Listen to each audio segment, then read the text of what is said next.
Hey you!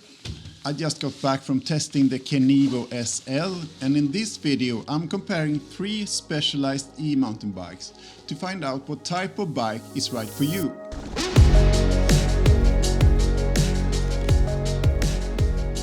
I finally reviewed all specialized full suspension eMTBs, except for the original Kenevo, which I will touch upon, and the newly released Turbo X, which is a hybrid eMTB and commuter bike. I will be very detailed, but this time I will leave out the detailed spec levels in each range. In general, Specialized is not a brand where you will get a lot of good components for the money.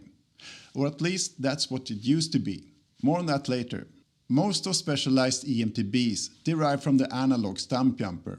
And if you look closely, especially in the rear end of the bike, you will see the resemblance. The original Kenevo is a beefier bike which derives from the Stumpjumper Evo, and it's got a more aggressive approach and can even be equipped with a downhill fork. It's got a full power Bros motor and it comes with 27.5-inch wheels. I think this is a niche bike and it's as close as you can get to a downhill eMTB. Unfortunately, I have not ridden this bike, so I will leave this out of this comparison. I just thought I need to mention it. The Kenevo SL is very different from the rest of these bikes as it derives from the Specialized Enduro, where the most noticeable difference from the Levos is in the rear linkage design that it shares with the downhill bike, the Specialized Demo. And apart from the different motors and geometry, here's probably where you should draw your attention to start with. The rear suspension on the Enduro is simply put a more advanced type of 6-bar horsed link design, which affords designers more control over parameters such as reduced brake forces, which is important on a gravity-oriented bike. But it also allows for the rear wheel to travel rearwards and upwards over obstacles, which further improves the downhill capabilities. The shock is placed very low, which improves weight distribution, and overall the linkage is made sturdier, and as far as I can tell, it can take big hits. From the Specialized Demo, we can learn that, for instance, the anti-squat, a measure for how much the suspension compresses during pedaling, is well under 100%, which indicates that also the Kenevo SL is a gravity bike first. An interesting side note is that the Kenevo SL uses the old standard shock with an open eyelet, and the Enduro a trunnion shock. This is probably because of design constraints from the space that the motor takes up. I'm by no means any suspension expert, even if I try to read up on things, but the linkage from the Stumpjumper derived bikes is more of a traditional horsed link design, without that driver linkage from the Enduro and the Demo. The suspension is more all-round when we look at the numbers, and it's more of a compromise to accommodate for various riding situations. The travel also differs between these bikes, where the Kenevo SL has got 170mm of travel both front and rear, the Levo SL is a 150mm bike, and the regular Turbo LEVO sits in the middle with a 10mm longer fork than the Levo SL. You might think that the Levos are similar in geometry, since they're both based on the Stumpjumper. But in fact, it's the Turbo LEVO and the Kenevo SL that are the closest from a geometry standpoint. We just have to dive into the geometry chart to find out what's going on here. Let's start by looking at the Levo SL. What stands out here is a shorter reach and a slacker seat tube angle. Pair that with a slightly steeper head angle, the result is a bike with a shorter wheelbase than the other two. If you haven't figured it out yet, the Levo SL is based on an older generation Stumpjumper, which had a more traditional geometry. The Levo SL was introduced around 2020, and that was 3 years ago as of making of this video. Back then, this bike was probably the most important bike of 2020, where it paved the way for a new category of lightweight eMTBs.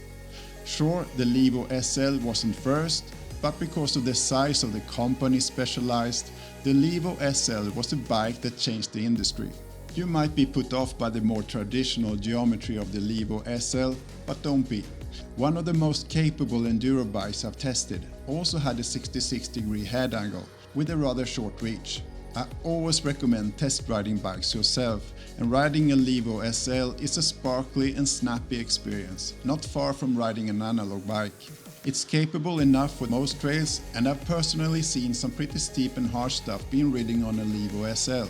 The motor is rather weak though, so that's another reason to test ride the bike before you buy. The newer Levo was introduced about a year ago and is based on the latest generation of Stumpjumpers. It's a full-fat mullet bike with lots of adjustment possibilities and a geometry on par with most trail enduro bikes. According to the press, it set a new standard among eMTBs when it was launched, and I agree to an extent, even though there are other bikes that are not far off. What sets the Levo apart from the rest is a nearly silent, strong Bros motor at 90 Nm, a down-tube design where the motor is tilted upwards in front of the battery for better weight distribution, a design now copied by many other brands, and a market-leading motor interface. Other brands are quickly catching up, but Specialized was, whether you like it or not, the brand that set the bar for the rest. I like riding the Levo. It's a bit heavy though, being a full fat after all. Some reviewers of this bike were ecstatic over this bike, but I don't understand why, to be honest.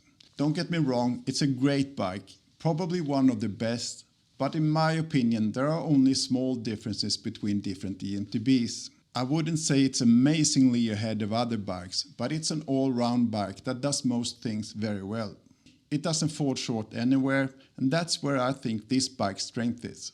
Finally, we have this super slack Kenevo SL, which is a bike that I struggle to understand why it exists at all in the first place. It's a big enduro freeride bike with a small motor slapped onto it. Why not just use a big motor like they did on the Levo? After having ridden it on my local trails that are slow and technical, the penny finally dropped. For being such a big bike, it's lightweight and relatively nimble. By adding a small motor to the enduro, Specialized created a versatile bike that works in more types of terrain.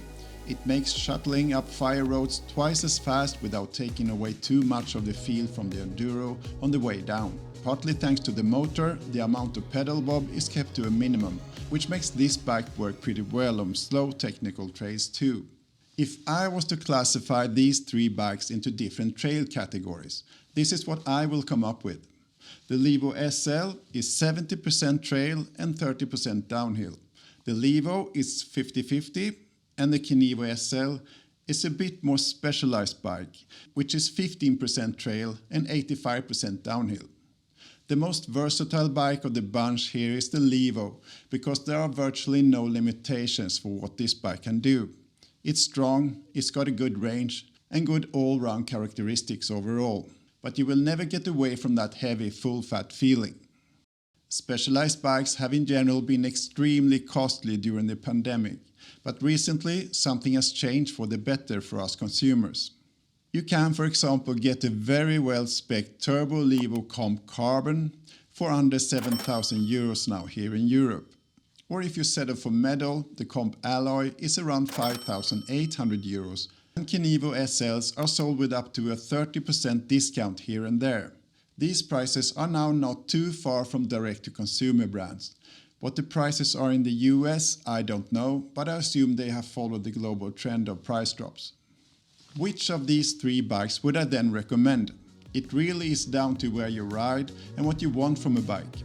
An analog trail bike with some extra help? Go for the Levo SL. I don't know anything, but there might be a new version coming out soon, since it's been 3 years from the launch. It's still a great bike at a discount nowadays. If you're a bike park rider that occasionally ride on flatter local trails, the Kenevo might be the right option.